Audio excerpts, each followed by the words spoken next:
Bismillah, alhamdulillah, wassalatu wassalamu ala rasulillah wa ala alihi wa ashabihi wa man tabi'ahum. Yang saya hormati Bapak Profesor Sutrisno. Sutrisno. Nah, bahasanya masih belum tahu ya, Eka Sutrisna. Belum mau taruh dulu ini. Belum ini. Beliau bisa memenuhi undangan kita, ini sebuah kehormatan, dan tadi pagi sudah melihat Habis. Cepat habis. Iya.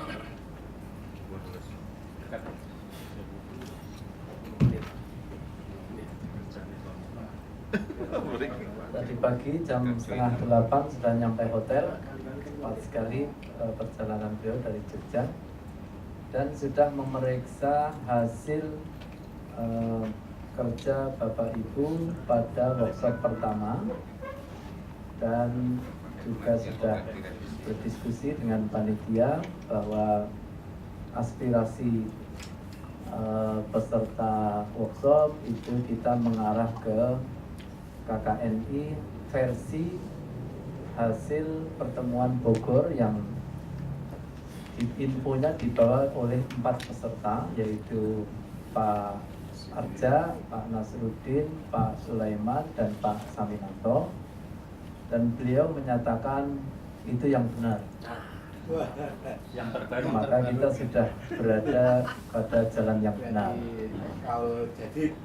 Oleh karena itu Bapak Ibu tidak perlu khawatir, dan mungkin ini proses kita, karena Jogja pun belum masuk ke sini, belum masuk ke arah itu, Malang juga belum, Jakarta sepertinya juga belum, sehingga memang ini artinya kita walaupun sempat keraguan. Saya masih ingat tadi malam Pak Safik itu agak santai mengerjakan karena menunggu jangan-jangan ada versi terbaru.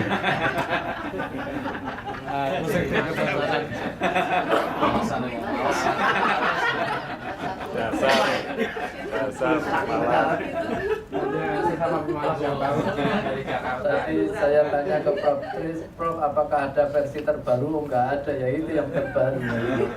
Maka itu akhirnya kita sudah menuju ke jalan yang benar. Namun demikian Bapak Ibu, kami mohon kepada Pak Tris tadi, bagaimana agar teman-teman para bapak-bapak Kaprodi dan Sekprodi ini bisa memahami dengan sepaham-pahamnya perkembangan tentang dinamika kurikulum di negeri ini, sehingga ibarat memilih calon istri gitu sudah mantap gitu, sudah mantap, tidak perlu ada keraguan seperti Pak Safik itu. Ini penting Bapak Ibu sekalian, karena kami dengan penuh kerendahan hati bahwa kami tidak mengerti betul tentang teknologi pendidikan. Ini ilmunya teman-teman dari teknologi pendidikan, sehingga sebenarnya kami sangat berharap teman-teman dari Tarbiyah untuk bisa sharing ide, membimbing kita semua yang bukan dari Tarbiyah agar menuju ke satu titik untuk menghasilkan produk yang terbaik gitu. Sehingga kemarin saya menutup Pak Arja dan Pak Nasruddin, karena sejak workshop pertama itu beliau hadir, tetapi ternyata tidak bicara apa-apa, tidak menyampaikan apa yang pernah diterima, mungkin atas nama ketawaduan atau ketakutan, hampir mirip-mirip itu. Tetapi yang lebih menggelikan itu Pak Arja malah menganggap versi yang dari Prof. Anik itu yang terbaru, miliknya sendiri yang kadaluarsa. Nah, ini sebuah kecelakaan kalau sudah. Maka itu ini adalah proses kita. Dengan demikian kita bisa betul-betul meyakini bahwa kita sedang menuju proses yang benar. Saya ingin memperkenalkan Prof. Tris sebenarnya, tetapi saya kira Bapak Ibu sudah mendengar sebelumnya dan sudah sangat kenal. Prof. Tris sudah berulang-ulang ke IAIN Wali Songo dalam rangka transisi kita ini, dan saya kira tidak perlu saya perkenalkan. Hanya saya dulu belajar bahasa Inggris dari Prof. Tris ini, sehingga bisa menjadi kepala pusat bahasa di IAIN Wali Songo. Malah saya udah lupa bahasa Inggris. Sehingga itu menjadi catatan kami pribadi. Saya kira itu pengantar dari kami, Bapak Ibu. Marilah kita ikuti paparan dari Prof. Tris. Kemudian setelah itu kita susul dengan review penyampaian hasil dari salah satu prodi, kemudian secara simbolis itu direview oleh Prof. Tris.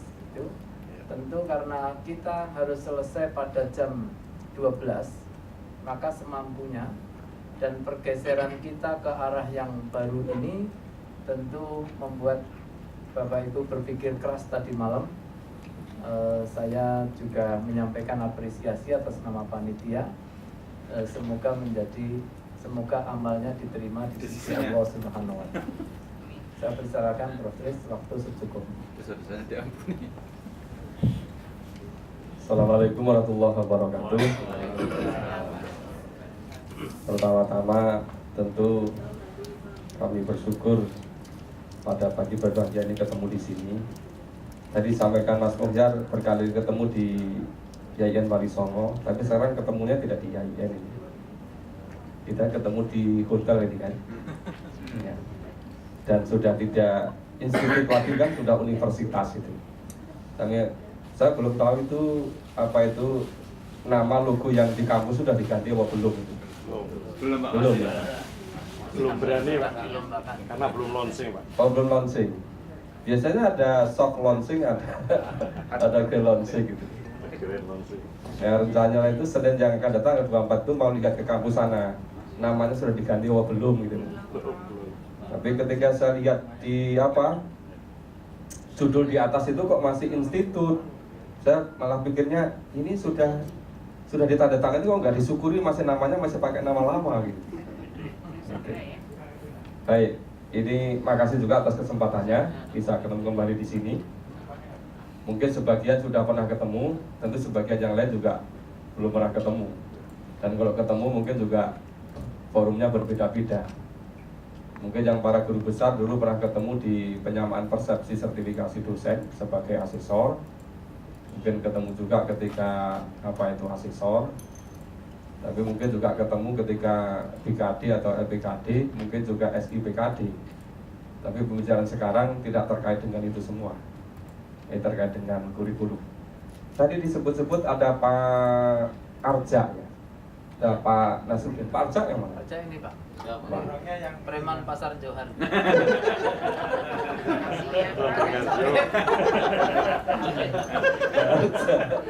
Pak Nasruddin.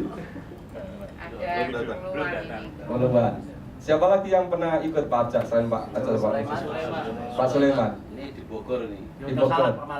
Oh, yang di Salah. Ada yang lain lagi? Pak Saminanto izin. Pak Saminanto. Oh iya. 2 izin, 2.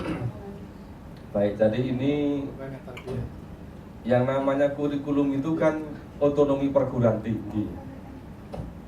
Sehingga perguruan tinggi yang lain itu kan tidak berhak menyalahkan atau membetulkan. Nah, seperti apa saja itu dijamin oleh perundang-undangan pendidikan. Misalnya ini yang di Peraturan 17 tahun 2010 ini pasal 97, ya, kurikulum perguruan tinggi dikembangkan dan dilaksanakan berbasis kompetensi. Kemudian orang bertanya-tanya, itu bedanya kalau kurikulum basis kompetensi, kurikulum tingkat perguruan tinggi, dan kurikulum KKN itu bedanya di mana? Itu yang dibicarakan waktu di UIN Makassar, di UIN Aceh gitu. Tapi ketika di UIN Malang belum bicara sampai di situ.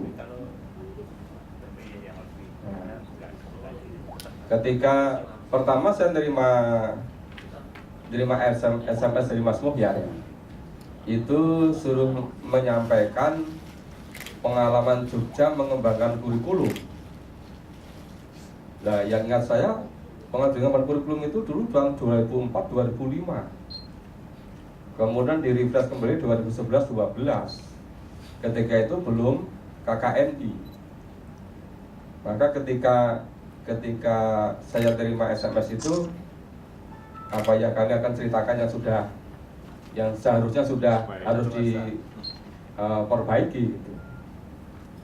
Tapi tampaknya para WR1 PT AIS Indonesia itu seringkali pertemuan, ada forumnya gitu.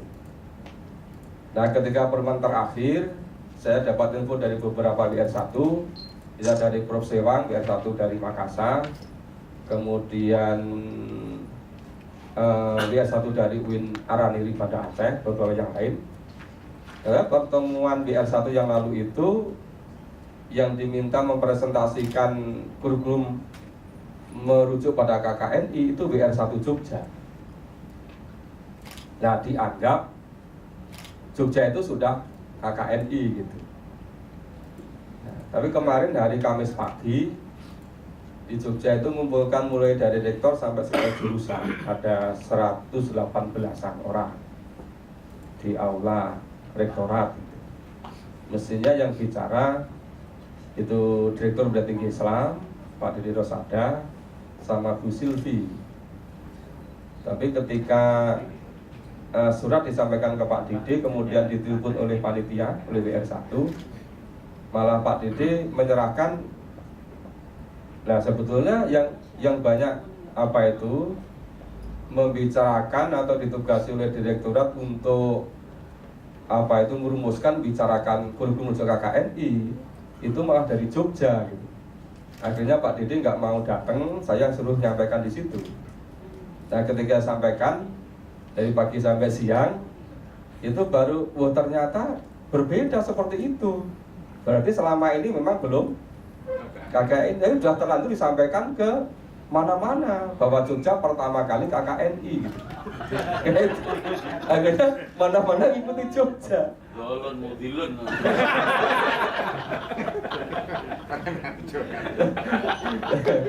Makanya itu kan, saya kalau nggak diminta kan juga nggak etis juga itu kan. Sama. Nggak ada yang diminta direktur, kemudian direktur nggak bisa, kemudian saya suruh nyampaikan, saya sampaikan apa adanya. Dan itu orang-orang juga baru sama tahu, loh ternyata bukan itu KKNI gitu. Karena belum masuk KKNI-nya. Nah, hal yang sama saya lihat sekilas ya, saya memahami ini tidak ada istilah salah, tidak ada betul, tinggal tambahkan saja. Sebenarnya yang kami lihat sebelumnya di Jambi juga begitu, kemudian di Malang, kemudian di Makassar, di Araniri pada Aceh, dan juga di Jakarta.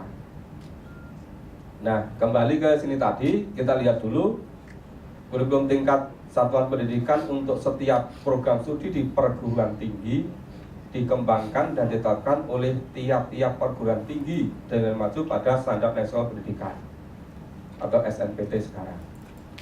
Jadi itu kewenangan mutlak 100% perguruan tinggi. Ya, di SK-kan oleh rektor gitu. Jadi misalnya dibikin seperti ini, kemudian di SK oleh rektor berlaku, ya itulah kurikulum yang paling yang paling legal, karena kewenangannya pada perguruan tinggi gitu. Nah, itu saya kira perlu kami sampaikan tentang dasar hukumnya gitu.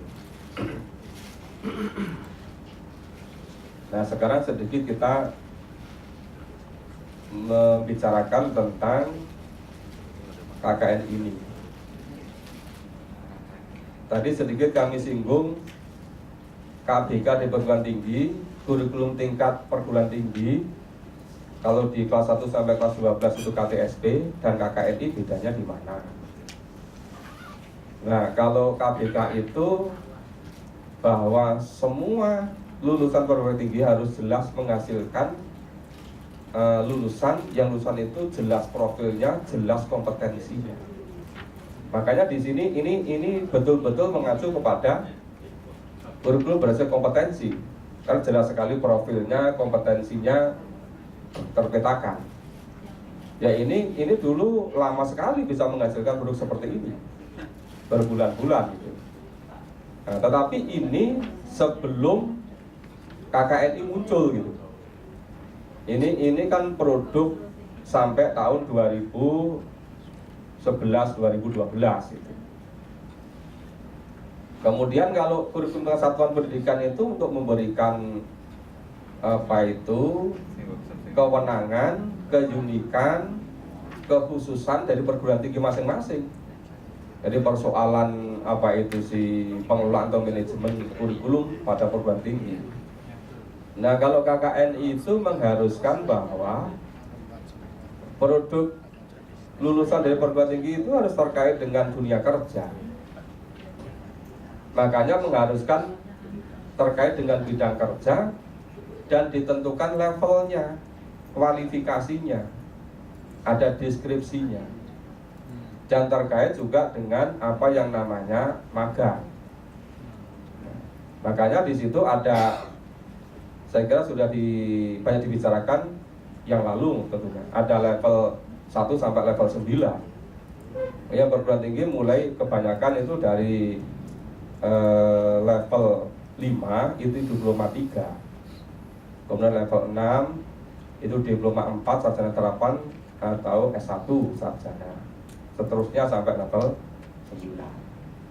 Nah, sekarang persoalannya bagaimana PTAI termasuk juga Kementerian Agama merespon semua terkait dengan perundang-undangan pendidikan, khususnya yang terkait dengan KKNI.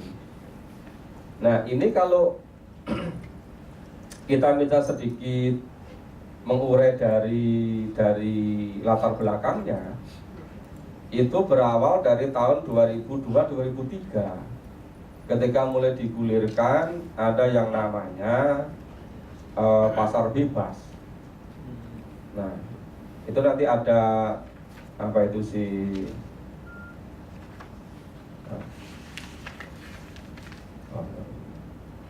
yang pasar bebas dari tahun 2002-2003 itu sudah diratifikasi.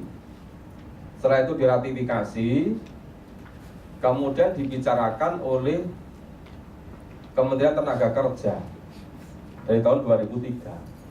Nah, baru tahun 2010 itu masuk ke ranah Dikti Kemendikbud. Nah, itu ketua timnya Bu Megawati Santoso. Nah, setelah itu kemudian khusus terkait dengan perguruan tinggi, tindak lanjut dari Perpres nomor 8 tahun 2012. Jadi ini jadi peraturan presiden. Ini karena sudah menjadi peraturan presiden sejak tahun 2012, kemudian sudah mengikat.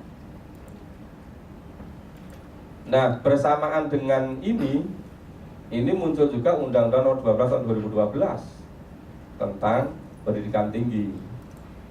Nah, breakdown lebih lanjut dari undang-undang ini muncul peraturan pemerintah Nomor 4 tahun 2014 tentang pengelolaan perguruan tinggi.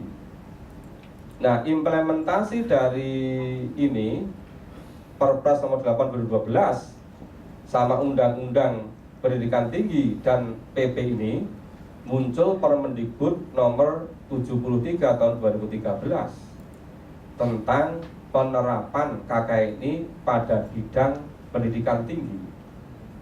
Jadi sudah operasional di situ. Ada pasal-pasalnya sangat jelas. Itu yang di nomor 73 tahun 2013. Kemudian yang di nomor 49 tahun 2014 itu tentang standar nasional pendidikan tinggi. Ini juga sudah rinci gitu. Dari 8 standar di pendidikan tinggi.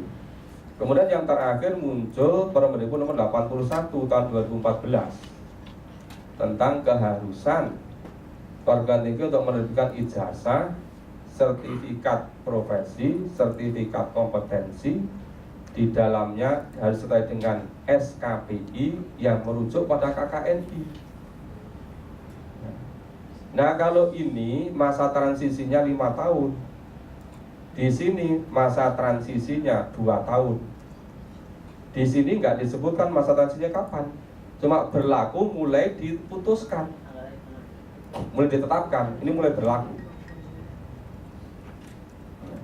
Maka di Direktur Pendidikan Tinggi Islam pada pertengahan tahun 2013 itu mengundang beberapa orang untuk bicarakan bagaimana Direktur Pendidikan Tinggi Islam merespon itu. Nah, ada yang diundang itu ada Profesor Suwito dari Jakarta, kemudian ada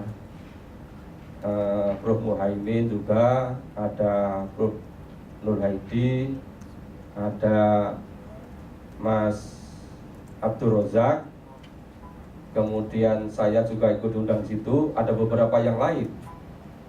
Nah dari pertemuan itu kemudian ditindaklanjuti, direktur membentuk tim itu, bagaimana menindaklanjuti merespon ini semua. Nah pas itu si Direktur Pendidikan Tinggi inginkan saya jadi koordinatornya, kemudian dibuat SK, dibuat undangan pertemuan berikutnya. Setelah beberapa kali pertemuan menghasilkan pedoman petunjuk teknis pengembangan KKNI, kurikulum berbasis kompetensi merujuk KKNI. Itu selesai pada akhir tahun 2013. Itu disosialisasikan kepada pertemuan rektor-rektor di Batam. Itu sudah dikasihkan produk dari tim itu. Nah 2014 ini itu sosialisasi, maka ada yang diundang di Bogor, ada yang di Jakarta, ada mungkin tempat yang lain, kalau tidak keliru sudah 3 atau 4 kali. Tapi yang diundang itu bergantian karena melibatkan seluruh PTAIN, kemudian Kopertais, sehingga bisa ganti-ganti. Tadi yang kami dengar dari sini yang sudah ikut 4 orang. Tapi tentunya Pak WR1 pasti sudah pernah ikut itu. Nah itu yang pertama dulu, sosiali pertama itu rektor di Batam. Yang berikutnya itu WR1, kemudian ketua penjaminan mutu, kemudian si Kopertais gitu. Terus berikutnya itu ke PD 1, kemudian sampai ke perwakilan dari Prodi. Sehingga berjenjang itu sudah semua dilakukan. Tapi tidak semuanya karena kuotanya terbatas, berganti-ganti. Itu yang diundang siapa terserah, itu leading sektornya Dr. Muhammad Zain. Seperti itu. Nah, sampai di situ kemudian ketika dibicarakan, disampaikan oleh direktur bahwa targetnya itu perguruan tinggi agama ini nanti sudah ada yang memulai tahun ajaran baru 2015-2016 itu dengan kurikulum yang merujuk pada KKNI. Ada yang sudah memulai. Tentu yang lainnya nanti tahun ajaran 2016-2017. Nah kemudian terserah kepada masing-masing perguruan tinggi.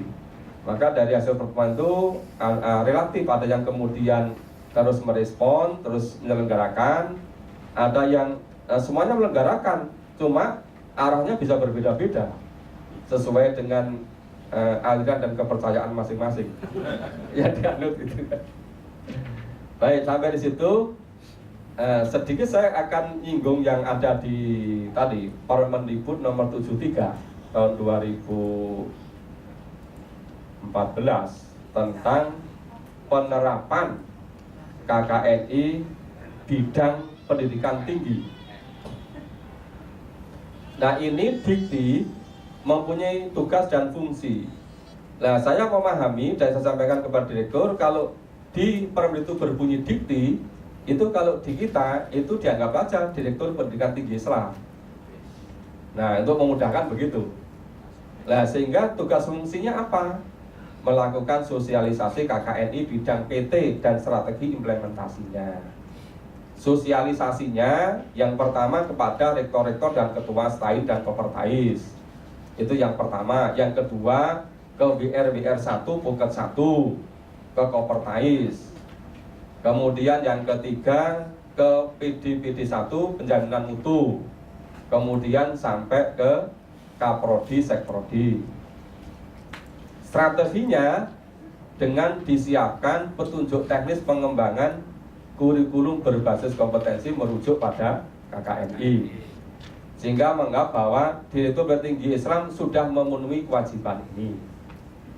Kemudian tinggal satu, mewajibkan perguruan tinggi untuk menerbitkan SKPI.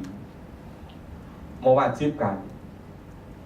Ini yang SKPI ini hampir semua tadi di PP nomor 4 tahun 2014 mengharuskan SKPI, Permendikbud 73 mengharuskan SKPI, Permendikbud nomor 49 mengharuskan SKPI, Permendikbud nomor 81 2015 juga mengharuskan SKPI.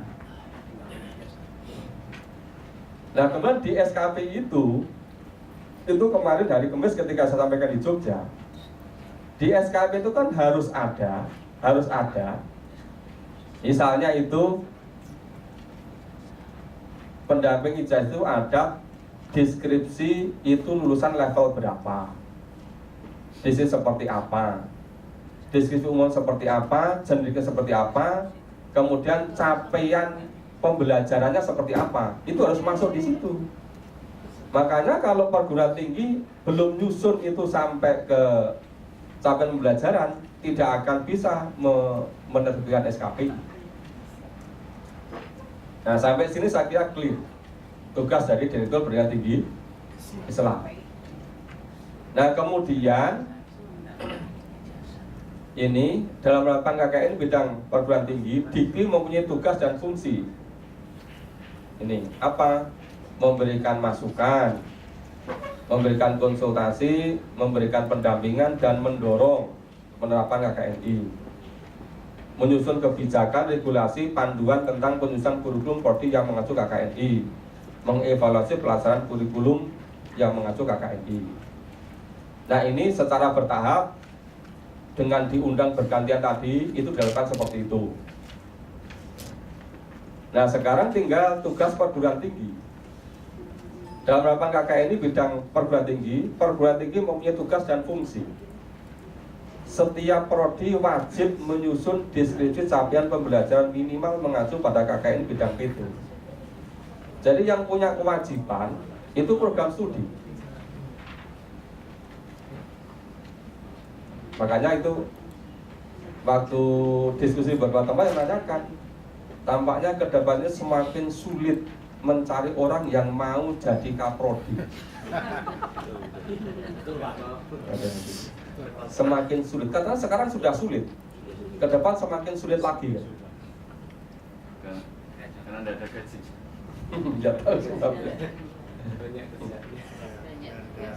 Makanya kalau model UI itu sudah dikenalkan SKPI dari tahun 2008.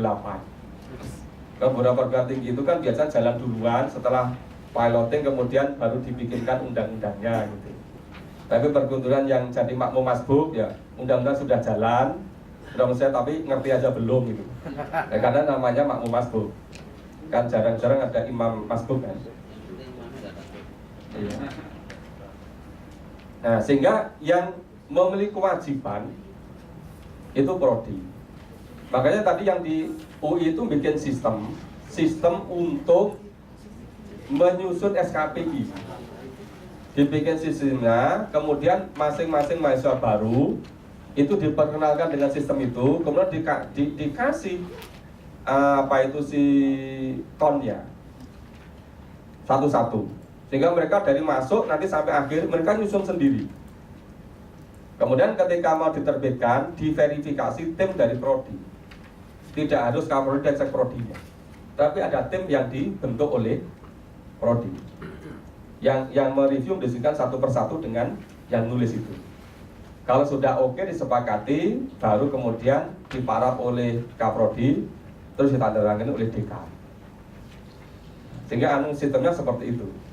terlalu banyak nanti kalau disiapkan oleh prodi.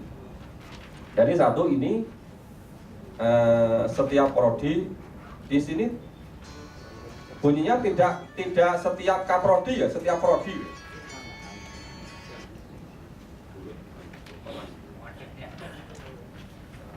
Iya, SMS saja. SMS. Jadi kalau setiap prodi ini, ya semua dosen di prodi bertanggung jawab kan? Tidak kaprodi dan sekprodinya gitu. Ya tentu yang memfasilitasi fakultas. Yang biasanya yang berat itu menganggarkan, tentu WD2.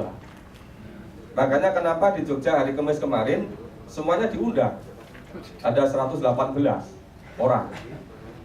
Karena dari rektor ke WR, ke dekan, ke WD semua diundang sampai sekelas prodi. Sebab apa? Nanti yang anggarkan siapa kalau nggak diundang? Termasuk Kabiro, terus bagian-bagian unit-unit terkait dengan itu. Karena tidak bisa ini parsial gitu. Karena ya ini bagi perguruan tinggi mungkin korban total itu. Tidak bisa parsial-parsial. Kemudian setiap prodi wajib menyusun kurikulum. Ya, wajib melaksanakan kurikulum. Wajib mengevaluasi pelaksanaan kurikulum mengacu pada KKNI.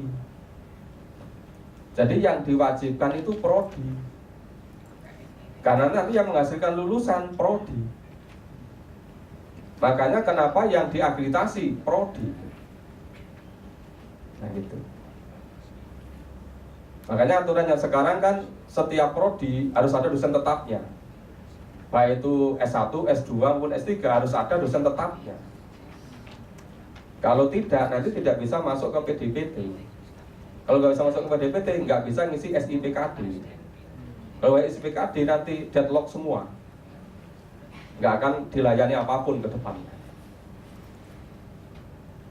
Makanya itu problem ketika S2 tidak punya dosen tetap, S3 tidak punya dosen tetap gitu. Adanya cuma tetap dosen, tapi nggak ada dosen tetap. Ya. Kemudian setiap prodi wajib mengembangkan sistem penjaminan mutu internal untuk memastikan terpenuhnya capaian pembelajaran. Jadi yang selama ini ada audit mutu internal, audit mutu eksternal. Ya kalau yang internal itu sendiri, kalau yang eksternal itu salah satunya untuk akreditasi dan untuk memperoleh ISO kayak gitu. Tapi ini harus ditambahkan terkait dengan implementasi kurikulum merujuk pada KKNI. Saya kira pengantar untuk ini ya, untuk memahami perundangan dulu kenapa kita KKNI. Mudah-mudahan bisa dulu, bisa jelas dulu. Karena nanti saya mau ngomong kemana-mana ternyata yang ini masih debatable gitu kan. Nah, mungkin ada waktu sejenak, barangkali Bapak Ibu perlu sharing, perlu merespon dulu. Silakan. Silakan Pak. Mungkin ada mic nih Pak. Silakan.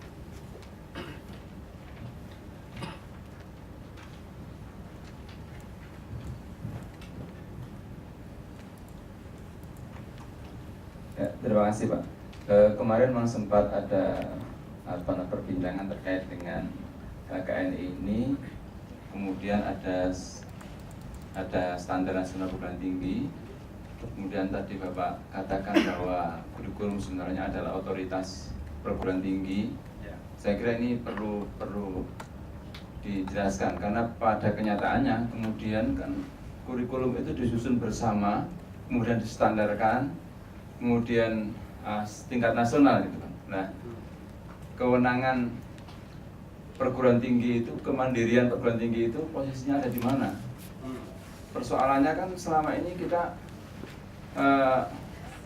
ibarat imam begitu yang di Jakarta itu kan kita sudah jadinya makmum masbuk gitu, datangnya belakangan, baru mau belajar, baru mulai imamnya kentut.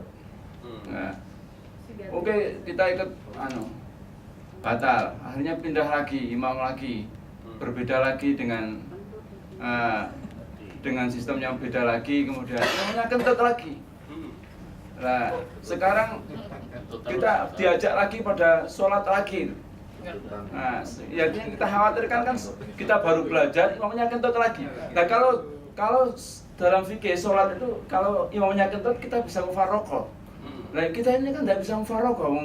Buktinya ketika KKNI kita semuanya diminta untuk diwajibkan untuk KKNI begitu. Nah ini saya kira ke depan ini perlu dijelaskan. Terima kasih. Ya, mungkin langsung dulu ya, biar nggak lupa. Ya.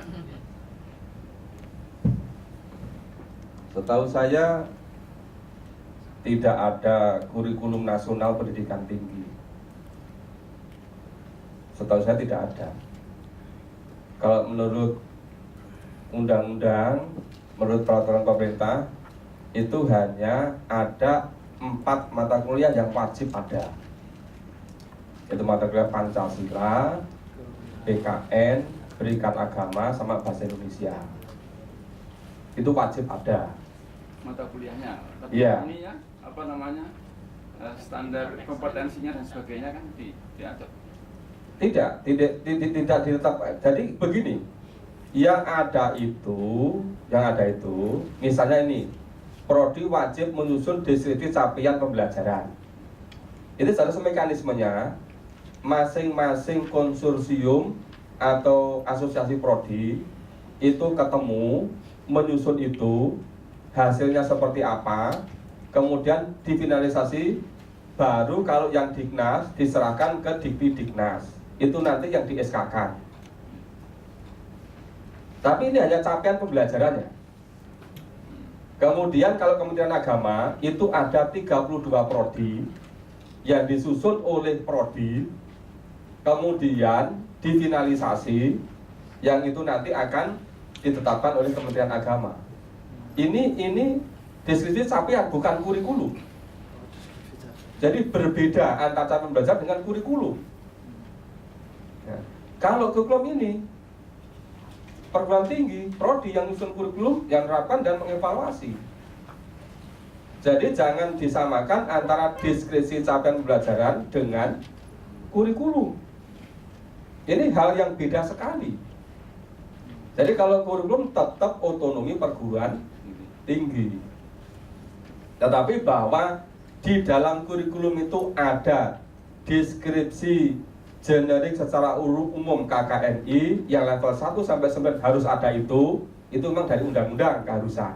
Harus ada. Kemudian harus ada deskripsi generik dan deskripsi spesifik dari masing-masing level, itu juga keharusan dari undang-undang. Kemudian pencapaian pembelajarannya disusun oleh asosiasi atau konsorsium keilmuan. Nah, setelah disepakati, baru itu diputuskan. Setelah itu baru sampai di sini. Nanti nyusun kurikulum, melaksanakan, dan seterusnya, itu masing-masing perguruan tinggi. Jadi bukan tidak ada kurikulum nasional pendidikan tinggi di Indonesia ini. Yang ada kurikulum nasional aja kan itu yang 2013 itu kan kacau balau. Karena Indonesia ini panjangnya itu sepanjang perjalanan dari Aceh sampai ke Saudi. Jadi sama panjangnya kalau dari Aceh terbang ke Saudi 7 jam, dari Aceh terbang ke Papua juga 7 jam.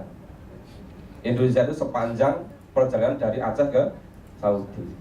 Indonesia itu penduduknya 240-an juta. Jangan dibandingkan dengan Singapura di bawah 5 juta, dengan Brunei di bawah 3 juta, dekat di Eropa paling hanya 15 juta, 10 juta. Kita 250 sama dengan 240 negara. Sehingga kalau boleh ganti kurikulum akrobatik, semua jadi korban ini. Makanya kurikulum diserahkan kepada satuan pendidikan. Hanya pemerintah aja standar saja. Standar kompetensi inti ini, konsentrasi begitu saja. Tapi masa kurikulum terserah masing-masing perguruan tinggi. Seperti itu Pak yang ada. Jadi yang saya tahu itu tidak ada kurikulum nasional pendidikan tinggi di Indonesia. Karena otonomi perguruan tinggi. Yang diputuskan oleh Dikti itu bukan kurikulum, tetapi capaian deskripsi capaian pembelajaran yang disusun oleh asosiasi atau konsorsium keilmuan. Di sana hanya tetapkan saja. Demikian pula yang rencananya Kementerian agama. Begitu Pak. Masalahnya kan Pak, apapun namanya, misalnya itu tidak disebut kurikulum, tetapi kan berimplikasi pada perubahan kurikulum ketika capaiannya berbeda. Itu kan kemudian struktur kurikulumnya juga akan berbeda. Apa tidak begitu?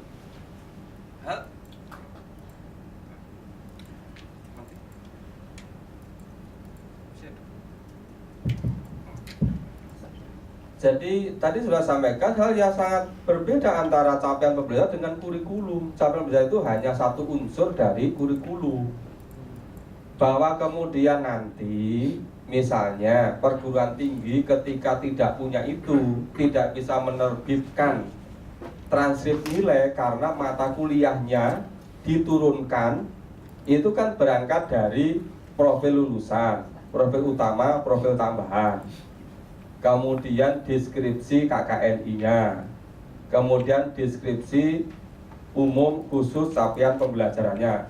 Dari situ baru diturunkan keluasan kedalaman bahasan materinya, baru muncul mata kuliahnya apa.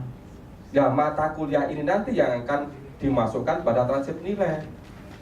Ya, daftar mata kuliah, bobot SKS, nilainya apa, kelulusannya apa. Nah, kalau itu tidak menggambarkan pada KKNI, nanti tidak memenuhi kualifikasi. Kalau nggak memenuhi kualifikasi, tidak memperoleh pengakuan ijazahnya, kelulusannya baik di nasional maupun internasional. Demikian pula kalau nggak menerbitkan SKPI. Di SKPI harus ada capaian pembelajaran. Kalau tidak ada itu nggak bisa mengeluarkan SKPI. Kalau nggak ada itu nggak diakui baik oleh lokal, nasional maupun internasional.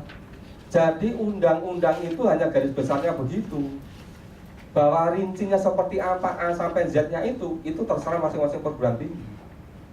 Itu otonomi perguruan tinggi. Bahwa kemudian ketika misalnya nanti setelah tahun 2016 tidak menerapkan ini sehingga lulusannya nggak diakui, ya negara bertanggung jawab.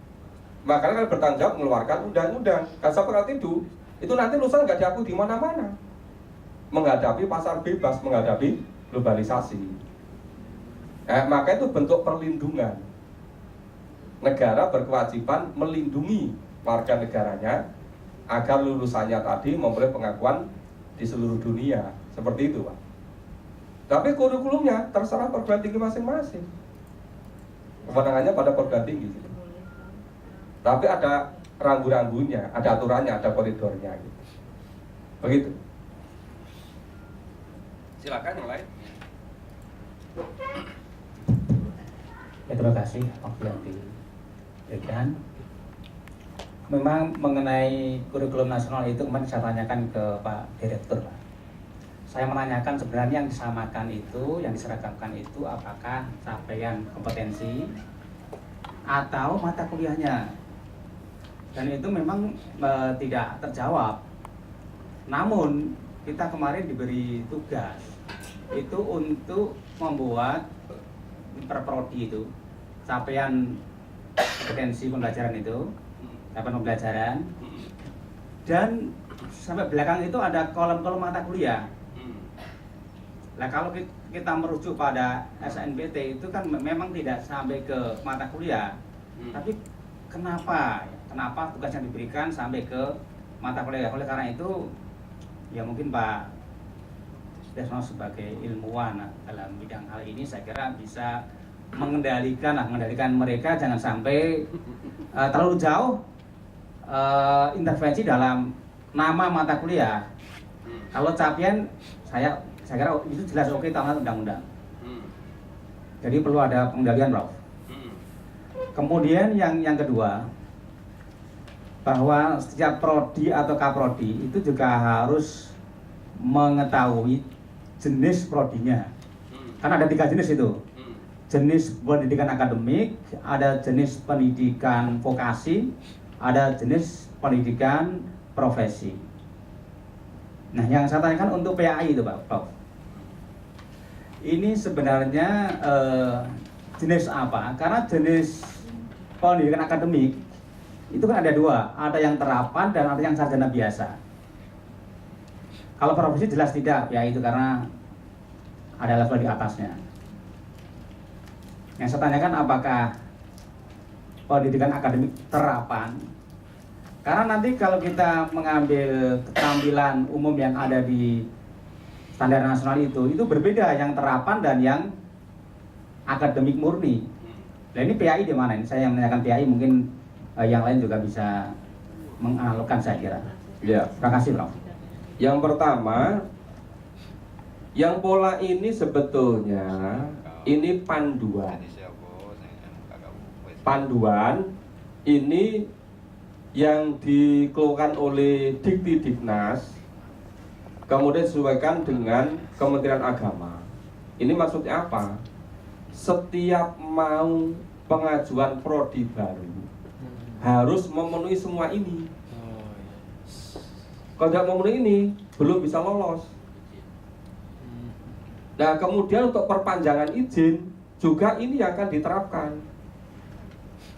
Kemudian yang kurang akreditasi, sekarang timnya sedang jalan menyesuaikan dengan KKNI. Mereka kerja maraton. Nah, jadi ini hanya pola, isinya terserah masing-masing perguruan tinggi gitu loh. Nah, ini kenapa dikasih panduan pedoman untuk pola, biar minimal terpenuhi semua gitu. Jadi masalah mata kuliah apa saja terserah perguruan tinggi masing-masing. Cuma tadi yang 4 itu keharusan dari undang-undang harus ada. Ya mata kuliah agama, Pancasila, PKN sama bahasa Indonesia. Itu selama di Indonesia harus ada gitu. Yang selebihnya terserah perguruan tinggi masing-masing. Itu. Nah ini pola ini tadi untuk keperluan supaya ini minimal terpenuhi, sehingga ada pertanggungjawaban kualitas minimal gitu. Seperti itu tujuannya gitu. Begitu yang pertama. Yang kedua tentang PAI.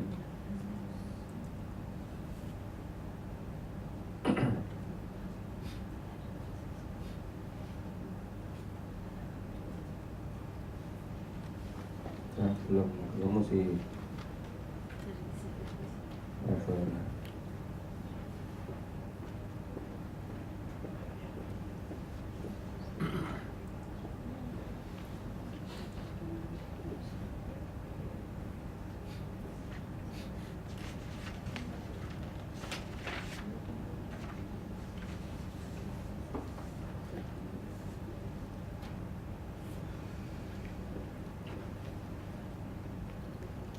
Yang PAI. Yang PAI itu kalau dia S1 level 6 dia akademi. Kalau dia pendidikan profesi PAI level 7 itu profesi. Kemudian kalau S2 PAI akademi, S3 PAI akademi. Nah bedanya, kalau S1 PAI itu kalau dari perundang-undangannya itu sifatnya itu menerapkan. Tetapi kalau S2 itu mengembangkan. Kalau S3 itu menemukan. Sehingga lulusan S3 itu expert. Ya. Jadi ini dibikin semacam ini. Ini yang diakui seluruh dunia, Indonesian Employment Framework ini, untuk menghilangkan overlap, untuk menghilangkan kesimpang siuran, gitu. Nah, untuk mencapai level ini, level 1 sampai level 9 itu bisa dicapai melalui 4 pintu atau 4 jalur. Ya, melalui dunia pendidikan itu baru salah satu jalur. Bisa melalui mengembangkan diri sendiri secara otonomi, otodidak, bisa melalui dunia industri atau dunia kerja, bisa melalui dunia profesi dan sertifikasi profesi. Jadi di sini tuh baru satu jalur. Maka menurut Permendikbud nomor 73 misalnya ini S1 prodi ilmu hadis atau ilmu Al-Quran tafsir, itu kalau di sini ditempuh antara 4 sampai 5 tahun, minimal 144 SKS, maksimal 160 SKS. Tetapi nanti kalau ada perguruan tinggi yang menyelenggarakan ini ditunjuk oleh pemerintah, di SK-kan oleh menteri untuk mengajukan uji kompetensi. Misalnya ada orang yang mempelajari hadis secara sendirian atau belajar tafsir juga begitu. Dia belajar sendiri, kemudian dia ingin uji kompetensi. Kemudian dia misalnya uji kompetensi di level 6, ternyata lulus. Ya dia certified. Kemudian ada yang dia mengembangkan diri terus, mau uji kompetensi yang level 8 di bidang ilmu Quran dan tafsir. Kemudian dia uji kompetensi lulus, ya dia certified gitu. Jadi ada jalur melalui sini, ada jalur melalui sini, sini dan sini gitu. Tentu tergantung pada prodinya masing-masing gitu. Sehingga kembali ke tadi, PAI masuk yang mana gitu kan? Lah kalau PAI yang level 6 masuk akademik, level 8 masuk akademik, level 9 masuk akademik, level 7 profesi. Makanya PAI yang ke depan, yang level 6 tidak boleh ada yang namanya micro teaching atau real teaching. Karena micro teaching itu pada level 7 pendidikan profesi. Di S1 level 6 adanya magang 1, magang 2, magang 3. Tapi tidak terkait dengan dia ngajar. Nah, sehingga polanya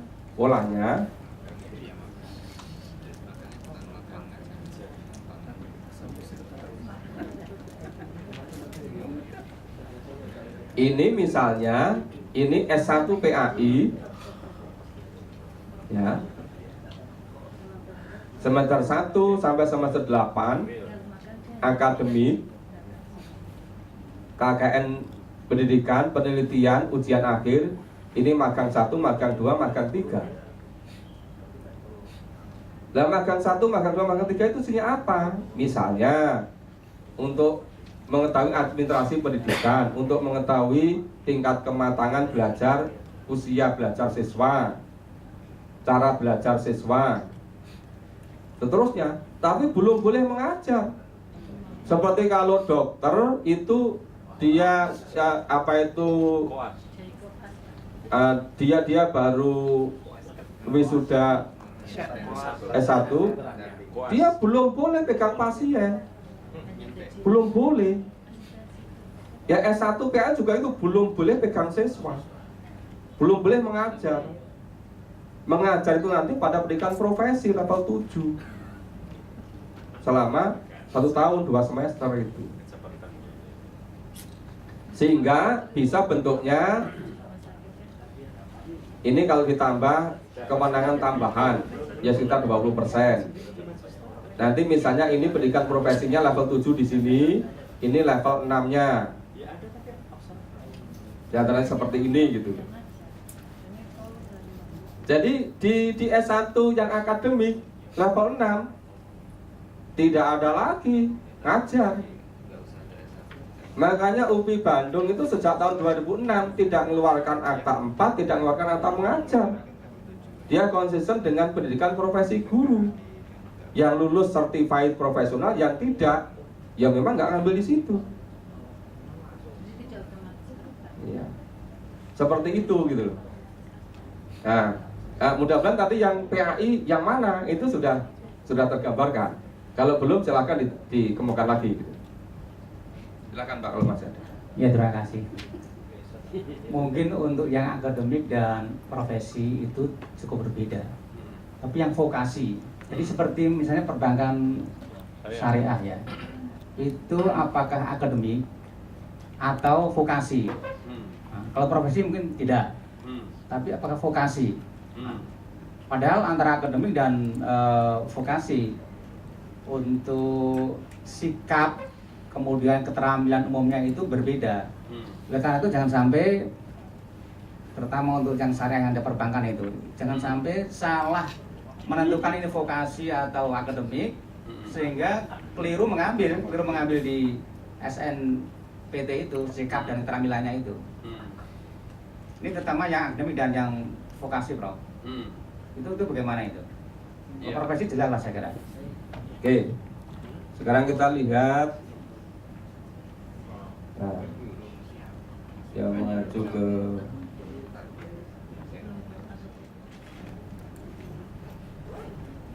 sudah terhapus filenya. Mungkin ini saya tak jelasin secara lisan karena slide-nya nggak ketemu. Jadi yang dari SLTA, SLTP itu kalau dia itu mau ke akademik, dia ngambilnya ke S1. Tapi dia kalau ngambilnya ke vokasi, dia ngambil diploma 1, ke diploma 2, diploma 3, diploma 4. Itu yang vokasi. Ya. Sehingga berbeda sekali antara vokasi dengan akademik. Nah, di perbankan itu ada yang akademik, yang S1, ada yang vokasi.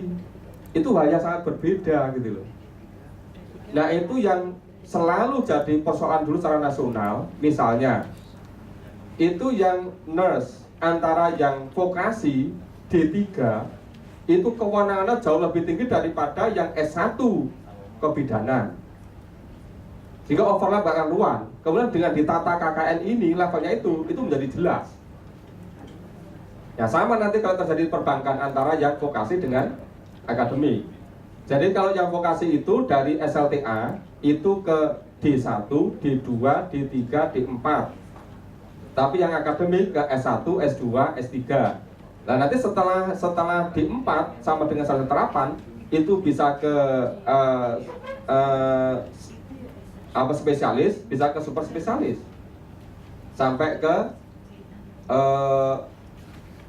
sama dengan magister terapan atau doktor terapan. Bedanya seperti itu.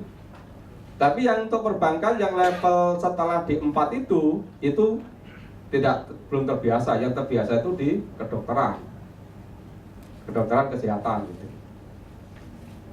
Jadi kembali yang ditanyakan tadi, kalau itu vokasi, jalurnya itu ke diploma 1, 2, 3, dan 4. Tapi kalau akademik jalurnya ke S1. Nah, memang ada cross misalnya dari D3 mau ke S1. Bisa, tetapi nanti melalui konversi berapa apa saja mata kuliah yang bisa diakui. Yang tidak diakui, nggak bisa kemudian nambah lagi sekian SKS. Sama dulu juga ada ketika D2, D3 guru PAI ke S1 PAI. Misalnya ada diakui 36 SKS atau 60 SKS. Ya sudah ngambil lagi semua. Karena awal-awal dulu tahun 96, 97 itu Pak Atok Nular membentuk tim. Bagaimana konversi dari diploma ke S1 yang diakui mata kuliah apa saja, yang tidak bisa harus ngambil berapa lagi gitu. Itu karena dari vokasi ke akademik gitu, seperti itu. Nah, mudah-mudahan sudah ada gambaran. Kalau belum bisa ditanyakan kembali. Silakan Pak, masih ada apa? Sudah. Tadi yang sudah angkat duluan silakan Pak. Silakan Pak Abdul. Terima kasih. Saya tanya cuma